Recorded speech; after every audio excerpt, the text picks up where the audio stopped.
আচ্ছা স্যার, এই ফ্যান তো আমাদের চার্জারে লাগা থাকে। জি জি। তো মনে করেন যে চার্জারে যদি এই ফ্যানটা হ্যাঁ নষ্ট হয়ে যায়, চার্জার যদি মানে চার্জ যদি নেয় ব্যাটারিতে, হ্যাঁ হ্যাঁ। যদি ফ্যানটা লাগা মানে ভালো না থাকে, তাহলে কি আমাদের চার্জারে কোনো সমস্যা হতে পারে? হ্যাঁ অবশ্যই, কারণ ফ্যান তো এটা তো কুলিং ফ্যান। চার্জার যখন রানিং থাকে সার্ভিসে, তখন চার্জারটা খুব গরম হয়, তখন ওই গরম বাতাসটা আউট করার জন্য এই ফ্যানটা ব্যবহার করা হয়। এটা তো কুলিং ফ্যান।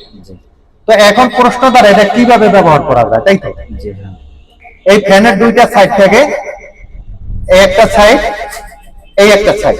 অর্থাৎ আমরা যদি এইভাবে ব্যবহার করি তাহলে বাতাসটা বের হয়ে যায়, আর যদি এইভাবে ব্যবহার করি তাহলে বাতাসটা ভিতরে নেয়।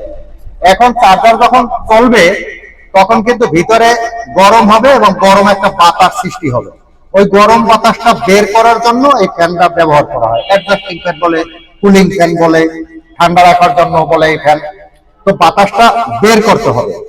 এখন বাহির থেকে তো অনেকে মনে করে যে ভিতরে বাতাস, ঠান্ডা বাতাস নেব, তখন চার্জার ঠান্ডা থাকবে।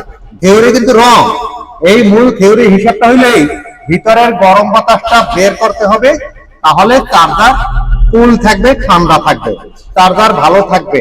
তাহলে আমাদের চার্জার এই সেটটা বাইরের দিকে থাকতে হবে, তাহলে ফ্যান চললে বাতাস জানি ভিতর থেকে সম্পূর্ণ বের করে নিতে পারে।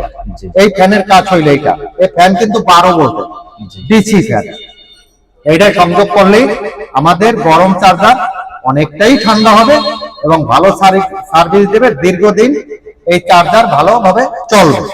এইটার কাজ হইলো এইভাবে। Thank you.